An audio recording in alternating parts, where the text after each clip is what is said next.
24 তারিখ সকালবেলা আমি হসপিটাল থেকে রিলিজ নিয়ে বাসায় এসে শরীর অনেক দুর্বল ছিল, তখন আমি ওষুধ খেয়ে ঘুমের ট্যাবলেট খেয়ে ঘুমাইতেছি।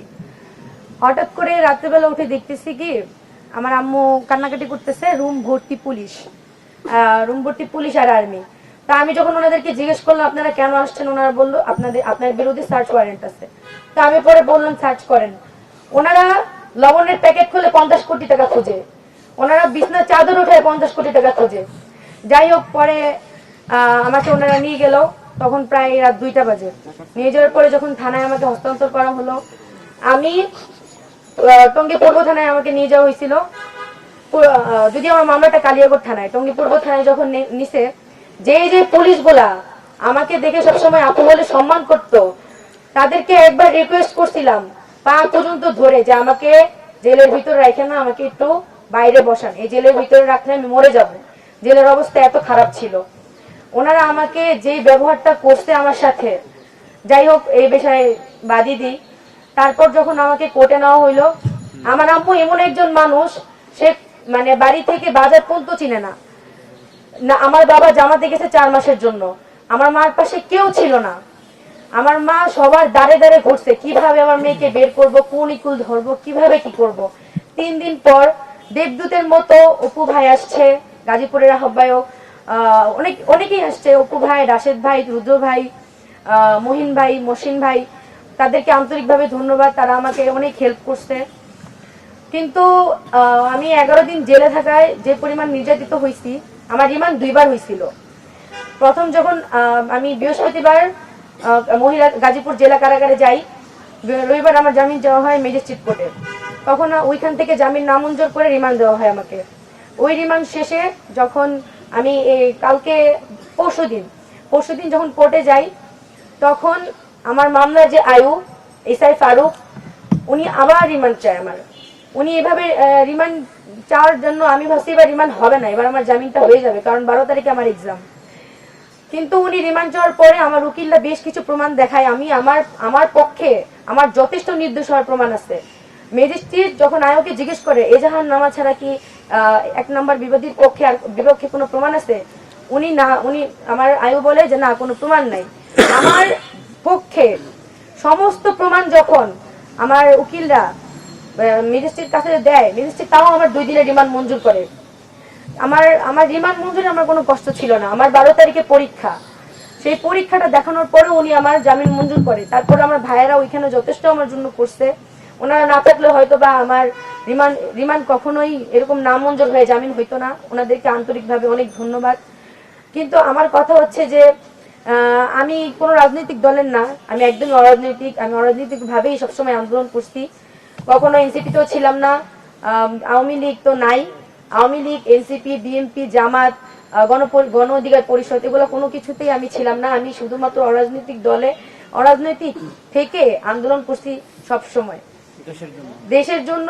এতটুকু করার পরেও আমাকে 11 দিন যে পরিমাণ নির্যাতন করা হয়েছে, আমার ফ্যামিলির সাথে আমি 1 মিনিটের জন্য কথা বলতে পারতাম না, আমার সাক্ষাৎ বন্ধ করে দেওয়া হইতে। আমি বাইরে কি হইতেছে, আমার মা কার কাছে যাইতেছে কিচ্ছু জানি না। একদিন অনেক কষ্ট করে স্যারের একজন, ওই যে ওখানে একজন স্যার আছে, ওনার পায়েটায় ধরে টাকা দিয়ে আমার মার সাথে আমি একদিন দেখা করতে পারছি। সেই দিন আমার মাকে আমি একটা কথা বলছিলাম, আম্মু এটা দুনিয়ার জাহান্নাম। তারপর আম্মু আমাকে আশ্বাস দিয়ে আসছে যে আমি তাড়াতাড়ি বের হব। অনেক অনেক কষ্ট, আমি আসলে আমার জেলের অভিজ্ঞতাটা এখানে শেয়ার করলে হয়তো বা 2-3 ঘন্টা 11 দিনের অভিজ্ঞতা আমি শেয়ার করতে পারবো না। আর আমার শরীরের অবস্থাও খুবই খারাপ। আমি এখানে আসছি শুধুমাত্র আপনাদের প্রশ্নের কিছুটা উত্তর দেওয়ার জন্য। আমি কিছু জিনিস হাইলাইট করি। যখন দুর্জয় বাংলাদেশ প্রতিদিনের সাংবাদিক, যদিও বাংলাদেশ প্রতিদিন থেকে ওকে বের করে দেওয়া হয়েছে, এখন কালবেলা সাংবাদিক, কিন্তু যখন আমার সাথে মামলায় এরকম হয়েছিল তখন উনি বাংলাদেশ প্রতিদিনের সাংবাদিক ছিলেন। উনি প্রথমে আপোষনামা নিয়ে আসে আমাদের কাছে, যখন দেখে যে ওনার বিরুদ্ধে আমার কাছে সব প্রমাণ আছে, তখন উনি আপোষনামা, আমি ওনার বিরুদ্ধে একটা ধর্ষণ চেষ্টার মামলা লিখেছি, তার প্রমাণও আমাদের কাছে আছে। তখন উনি আপোষনামা নিয়ে আসে। আপোষনামা সাইন করি না, এটা অনেকের প্রশ্ন, কেন তাহারিমা আপোষনামায় সাইন করলো না? ওই আপোষনামায় কি লেখা ছিল আপনারা আদৌ জানেন? ওই আপোষনামায় লেখা ছিল আমি ওকে কিডন্যাপ করছি, কিডন্যাপ করে গাজীপুরে নিয়ে আসছি, মারধর করছি, এমনকি ওর বাইক এবং মোবাইল ফোন সবকিছু ছিনাই নিয়ে ওকে মানে টাকা পয়সা নিয়ে কত টাকা লিখছে 50,000 টাকা, 50,000 টাকা নিয়ে ওকে ছেড়ে দিছি। কিন্তু ওই মিডিয়াতে এসে বসে ওর থেকে 50 কোটি টাকা নিছি। ওই ফকিন্নির বাচ্চার কাছে 50 কোটি টাকা আসলো কিভাবে? ফকিন্নির বাচ্চা 50 কোটি টাকা, ওর অফিসার বাংলাদেশ প্রতিদিনের অফিসারের কাছে 50 কোটি টাকা আসতো, গুনতে পারবে 50 কোটি টাকা? তারপর এই মামলায় আমাকে যখন আপোষনামায় এত কিছু লেখা, তখন আমি বলছি আপনারা যা যা লিখছেন তার একটাও আমি করি নাই, আমি আপোষনামায় কেন সাইন করব? ওখানে আমার সাথে আরো 3 জন, এই মামলার আসামি হচ্ছে মোট 4 জন। তার নাম্বার 1 নম্বর বিবাদী আমি, প্রধান আসামি আমি, আমাকে বানানো হয়েছে। তো ওইখানে উনি যা যা উনি আমাকে 6টা ধারা দেওয়া হয়েছে। 6টা ধারার মধ্যে কি কি ধারা আপনারা শুনলে অবাক হবেন। মামলা বাণিজ্য, প্রতারণা, চাঁদাবাজি, মারধর, চুরি, এই ধারাগুলো কোনোটাই আমি কখনো করি নাই। কিন্তু উনি এইভাবে ধারাটা নেওয়ার ওই আয়ু, আমার মামলার যে আয়ু এসআই ফারুক, ওনাকে আসলে টাকা না দেওয়ার জন্যই উনি বারবার রিমান্ড চায়। আমার 2বার কোর্ট হইলো, 2বারই আমার রিমান্ড দেওয়া হইলো, রিমান্ড মঞ্জুরও হইলো। যেখানে আমাকে কোর্টে দেখানো হইলো যে আমার পরীক্ষা সামনে, এমনকি আমার বয়স 17 বছর, তাও 2বার আমার রিমান্ড মঞ্জুর হয়েছে কোর্ট থেকে। তারপর মামলার আয়ু স্বীকারোক্তি দিছে যে আমার মার কাছে বলছে উপর লেভেল থেকে চাপ আছে। আমি আসলে জানতে চাই উপর লেভেলের কে আমাকে, এটা আমাকে অনেক আগেও বলা হয়েছে যে ওই দুর্জয় যখন মামলা লিখাইতে যায় তখনও এই সেম কথাটা শুনছি, উপর লেভেলের আদেশ আছে। উপর লেভেলের আদেশ থেকে আমাকে মামলায় ফাঁসানো হয়েছে। অথচ যখন ম্যাজিস্ট্রেট জিজ্ঞেস করলো আমার আয়ুকে যে 1 নম্বর বিবাদীর পক্ষে কোনো প্রমাণ, বিপক্ষে কোনো প্রমাণ আপনার কাছে আছে, উনি বলল না। তাহলে কেন আমার রিমান্ড মঞ্জুর হইলো? এই প্রশ্ন আমার এই ম্যাজিস্ট্রেটের কাছে। তারপর আমার যখন এভাবে যখন আমাকে কারাগারে রাখা হয়েছে, অনেক এই অভিজ্ঞতাগুলো আমি আপনাদের সাথে শেয়ার করব। আমি আসলে শারীরিক মানসিক দুইভাবে অনেক অসুস্থ হয়ে আছি। আমি আসলে এটাই বলবো যে আপনারা যদি ভিডিওগুলো একটু খেয়াল করেন, যে প্রমাণগুলো আমি ছাড়ছি নেটে, ও যদি, আচ্ছা আপনাদের কাছে আমার একটা প্রশ্ন, আপনারা তো এখানে সবাই সাংবাদিক, আপনারা ঢাকার সাংবাদিক, আপনারা যখন গাজীপুরে যাবেন অবশ্যই আপনারা অফিসকে ইনফর্ম করবেন।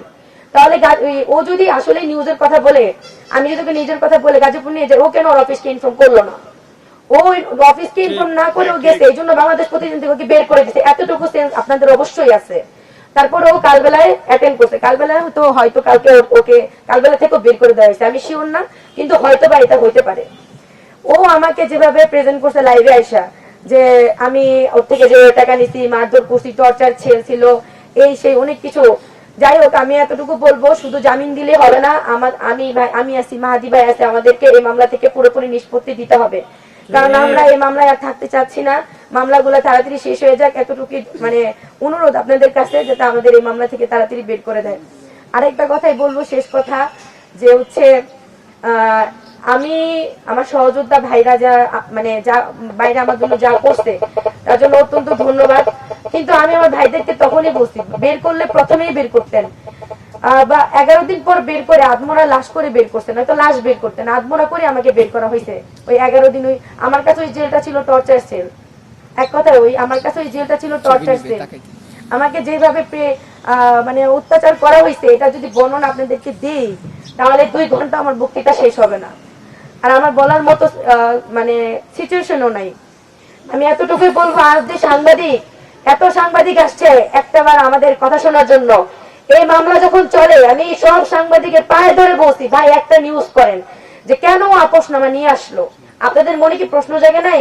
বিবাদী আপোষনামা নিয়ে যায়, বাদী কেন আপোষনামা নিয়ে গেছে? আপনাদের মনে কি এই প্রশ্নটা জাগে নাই? কেন আপনারা এখন আসছেন? আগে কেন আসেন না? 11 দিন যখন জেলে ছিলাম, কোন সাংবাদিক কেন নিউজ করে নাই যে তাহারিমা কেন 11 দিন ধরে জেলে? কেন এই প্রশ্নটা করে নাই?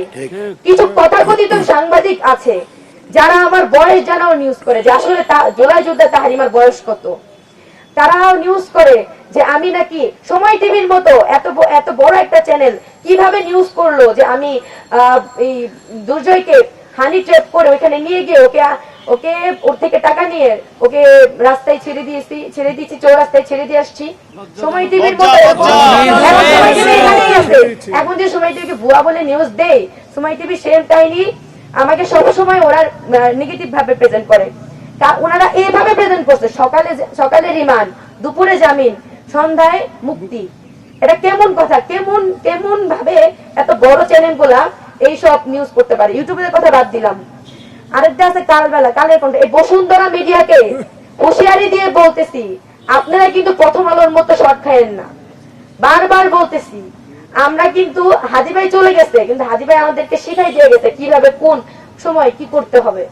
আপনারা দয়া করে, এতটুকু আপনাদের কাছে রিকোয়েস্ট, আপনারা ভালো হয়ে যান, নয়তোবা আপনাদের উপর আবার স্টুডেন্ট বা আমাদের যে ক্ষোভটা সেটা প্রকাশ হয়ে যাবে অতি শীঘ্রই। আমাদের আসলে জেলে নেওয়ার ব্যাপারটা, আরেকটা কথা, আমার সাথে জেলে আরেকটা মেয়ে ছিল, সে হচ্ছে জগন্নাথ ইউনিভার্সিটির স্টুডেন্ট, তানজিলা তাবাসসুম, অর্থনীতি নিয়ে পড়তেছে সেকেন্ড ইয়ারে। ওই মেয়েটাকে পুরো গুম করে রাখা হয়েছে। আমার ফ্যামিলি তো জানতো যে আমি জেলে, কিন্তু ওর ফ্যামিলি জানে ও হলে, ওর ওর ইউনিভার্সিটি স্টুডেন্টরা জানে ও বাসায়। এইভাবে স্টুডেন্টদের মুখ কেন বন্ধ করা হচ্ছে? ওই মেয়েটাও সেম আমার মতো প্রতিবাদী কণ্ঠ ছিল, আমাদের মতো প্রতিবাদী কণ্ঠ ছিল। ওই মেয়েকে এভাবে জেলে গুম করে রাখা হয়েছে, ওর ফ্যামিলিও জানে না, ওর ইউনিভার্সিটিও জানে না। এইভাবে আমাদের কণ্ঠ রোধ করে রাখা হয়েছে কেন? কে এই উপর লেভেলটা, কে যার জন্য আমাকে আমার ফ্যামিলির সাথে সাক্ষাৎ বন্ধ করে এভাবে টর্চার করা হয়েছে? এই উপর লেভেলটা কে, যাকে তদন্ত রিপোর্ট ছাড়া কিভাবে মামলা লেখানো হয়, তদন্ত রিপোর্ট ছাড়া কিভাবে রিমান্ড দেওয়া হয়, 17 বছর হয়েও কেন রিমান্ড খাইতে হয়? এই প্রশ্নগুলো আমার থাকবে এই সরকারের কাছে। আর আরেকটাই কথা বলবো, আমার সহযোদ্ধা ভাইরা যথেষ্ট করছেন, তার ভিতর অন্যতম ছিল অপু ভাই, তারপর রাশেদ ভাই, আরো আরো অনেকেই ছিলেন যাদের নাম হয়তো বা আমি মানে মনে পড়তেছে না। আমি এমনি অনেক অসুস্থ, আপনারা যেহেতু দেখে আমার চেহারা দেখে অথবা আমার অঙ্গভঙ্গি দেখে বুঝতেছেন যে আমি আসলে এখানে আর বেশিক্ষণ থাকতে পারবো না। আমি অনেক অসুস্থ, আমি খুব কষ্টে আসছি আপনাদের কিছু কিছু প্রশ্নের উত্তর দেওয়ার জন্য। ইনশাআল্লাহ আল্লাহ আমি সুস্থ হয়ে গেলে আপনাদেরকে আমার জেলে কি কিভাবে টর্চার করা হয়েছিল, কে করছিল, সবকিছুই বলবো।